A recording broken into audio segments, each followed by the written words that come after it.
আসসালামু আলাইকুম বন্ধুরা, সব কেমন আছেন? আশা করি ভালো আছেন।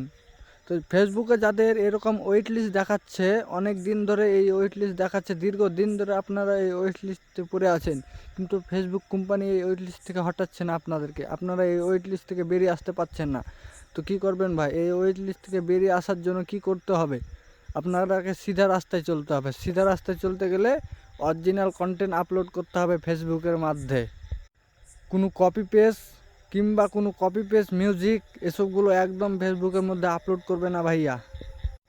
ফেসবুক এসব জিনিস একদম পছন্দ করে না। ফেসবুক একটি এমনই অ্যালগোরিদম, ফেসবুকে তারা অরিজিনাল কন্টেন্টকে বেশি পছন্দ করে। তাই বলছি ভাই, ফেসবুকে যত পারবে অরিজিনাল কন্টেন্ট আপলোড করো।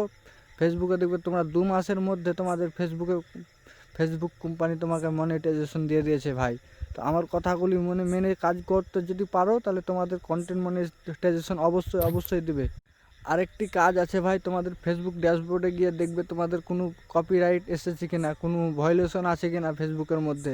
সেগুলো যদি থেকে থাকে সেগুলো ভাই কাটিয়ে নেবে। আমি কিভাবে কাটাতে হয়, সেগুলো কিভাবে রিমুভ করতে হয়, আমি মোবাইল স্ক্রিনে গিয়ে দেখিয়ে দেবো। তো মোবাইল স্ক্রিনটা ফলো করো, আর যদি আমার ভিডিও ভালো লেগে থাকে ভাই, লাইক সাবস্ক্রাইব করে দিও। তো চলো মোবাইল স্ক্রিনটা ফলো করো। তো সর্বপ্রথম চলে যাবে তোমাদের ফেসবুকে ভাই। তো আমি ফেসবুকটা ওপেন করে নিচ্ছি। ফেসবুকটা ওপেন করে নেওয়ার পর বেঈমান কখনো কাঁদে না আর স্বার্থপর ফেসবুকটা ওপেন করে নেওয়ার পর তোমরা সিধা চলে যাবে তোমাদের ড্যাশবোর্ডে। আমি ড্যাশবোর্ডে ট্যাপ করে দিচ্ছি। ড্যাশবোর্ডে ট্যাপ করার পর এই যে ভাই লেখা আছে এখানে উইকলি প্রোগ্রাম, এই জায়গাটা একটা ট্যাপ করে দেবে। তারপর ভাই আবার দেখতে পাচ্ছ এখানে পেজ রিকমেন্ডেশন। তোমাদের যদি প্রোফাইল হয়ে থাকে তো প্রোফাইল রিকমেন্ডেশন লেখা থাকবে। তো আমার পেজ, তাই আমার পেজ রিকমেন্ডেশন লেখা আছে, আমি পেজে একটা ট্যাপ করে দেবো। ট্যাপ করার পর ভাই চলে যাবে, তোমরা উপরে স্ক্রল করে একটু দেখতে পাচ্ছ এখানে পেজ স্ট্যাটাস বলে লেখা আছে, এই জায়গাটা একটা ট্যাপ করে দিবে।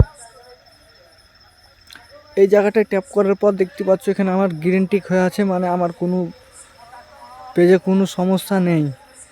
আর এখানে দেখতে পাচ্ছ ভাই লেখা আছে গুড নিউ নো ভায়োলেশন, এখানে লেখা আছে, মানে আমার পেজটা একদম পুরো সাফ আছে। তারপর চলে যাবে এই যে নট এলিজিবল মনিটাইজেশন। তারপর তোমরা এই জায়গাটা দেখে নেবে কোনো ইস্যু এসেছে না, এই জায়গাটায় দেখাবে তোমাদেরকে কোনো ইস্যু এসেছে কিনা। যদি না এসে থাকে তাহলে খুবই ভালো, আর এসে থাকলে কিভাবে রিমুভ করতে হয় আমি পরের ভিডিও বানিয়ে দেবো। তো ভালো লাগলে ভিডিওটা লাইক শেয়ার করে দিও। আজকের মতো এটুকুনি ভাই।